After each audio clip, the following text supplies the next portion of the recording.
നശിച്ച ജീവിതം ഞാൻ അവസാനിപ്പിക്കാൻ കെട്ടിത്തൂങ്ങിച്ചാണോ അതോ വിഷം കഴിച്ചാണോ അതോ രണ്ടും കൂടി ചെയ്യണോ ഒരു പിടുത്തം കിട്ടുന്നില്ലല്ലോ ദൈവമേ. എന്താണ് എന്റെ പ്രശ്നം? അല്ല ഞാനിനി വേറെ കാര്യം പറഞ്ഞ നിങ്ങളാരാ? ഞാൻ ചാവാമെന്നോർത്ത് നിങ്ങൾക്കെന്താ കാര്യം? പിന്നെ പോലെ തന്നെ ജീവിതം മടുത്ത് ചത്ത ഒരു തെണ്ടി അപ്പൊ നിങ്ങൾ പ്രേതമാണ്. എന്നിട്ട് പേടിക്കൊന്നും വേണം. എന്തായാലും നീ ചത്ത കഴിഞ്ഞാൽ ഞങ്ങളുടെ കൂടെ കൂടാനുള്ളതല്ല. അല്ല ഞാൻ ചോദിക്കും, നീ ഇപ്പൊ എന്തിനാ? അതൊന്നും എനിക്ക് നിങ്ങളോട് പറയേണ്ട കാര്യം വേണ്ട. എന്നാ പിന്നെ ഞാൻ പറയാം. വീട്ടിൽ മുഴുവൻ പ്രശ്നങ്ങൾ, ജോലിയില്ല, ഭാര്യയായിട്ട് മാറക്കെട്ട്, കടകള്, കഷ്ടപ്പാട്, ഒരു ഗതിയും കിട്ടിയില്ല. അപ്പൊ പിന്നെ വിചാരിച്ചങ്ങനെ ചത്തകളയാ അല്ലേ? ശരിയല്ലേ? ഇതൊക്കെ നിങ്ങൾക്ക് മനസ്സിലായി. ഞാനും ഇങ്ങനെയൊക്കെ തന്നെ വിചാരിച്ചത്. എന്നിട്ട്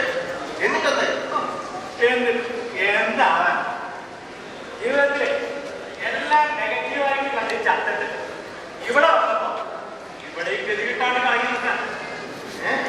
അപ്പൊ ചത്തകളുടെ പ്രശ്നങ്ങളൊന്നും തീരില്ലേ? ഞാനങ്ങനെ തന്നെ കരുതിയത്. ആത്മഹത്യ ചെയ്താൽ നമ്മുടെ പ്രശ്നങ്ങളൊന്നും തീരില്ല. നമ്മുടെ ആത്മാവിങ്ങനെ ഗതികിട്ടാതെ പിന്നെ കൂട്ടിൽ നിന്നെ പോലെ എന്നെ പോലെ ജീവിതം മുഴുവൻ നെഗറ്റീവായിട്ട് കണ്ട് ചത്ത കുറെ അനവനാതി നേരങ്ങൾ വേണമെങ്കിൽ നമുക്ക് ഞാൻ പരിചയപ്പെടുത്തരാം. കാണാം.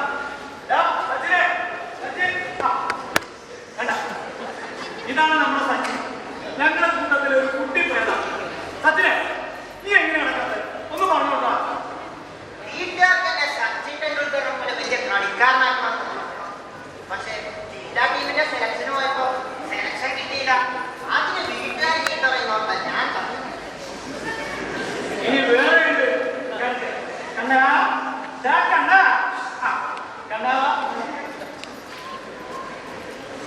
പിടിച്ച കണ്ണാ നീ എങ്ങനെ ചത്തൊന്ന് പറഞ്ഞോട്ടെ. ഞാൻ ചത്തതേ ഫേസ്ബുക്കിലൂടെ ഒരു പെൺകുട്ടിയെ പരിചയപ്പെട്ട് പ്രേമത്തിലായി. പിന്നീടാണ് അറിഞ്ഞതേ അത് ആണാണെന്ന്.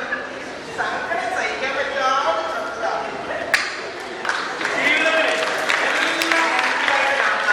നമ്മുടെ ആൾക്കാർക്ക് പറ്റിയ ഏറ്റവും വലിയ എളുപ്പ പണിയാണ് ആത്മഹത്യ. അപ്പൊ ഈ വേഗത്തിൽ പണിയുണ്ട്. ഇതൊക്കെ കേട്ടപ്പോ എനിക്ക് പേടിയാവും. എനിക്ക് ചാവുന്ന എനിക്കെന്റെ ഭാര്യ മക്കളെ കാണുന്നു. ഞാൻ മരിച്ച അവർക്കാരുണ്ട്. അതോർത്ത് നീ വിഷമിക്കൊന്നും വേണ്ട. നീ മരിച്ചു കഴിഞ്ഞാൽ ഒരു വിഷമം എന്ന് പറഞ്ഞ ഒരു 4-5 ദിവസം കാണും എന്റെ വീട്ടുകാർ. നമ്മൾ ചത്ത നമ്മൾ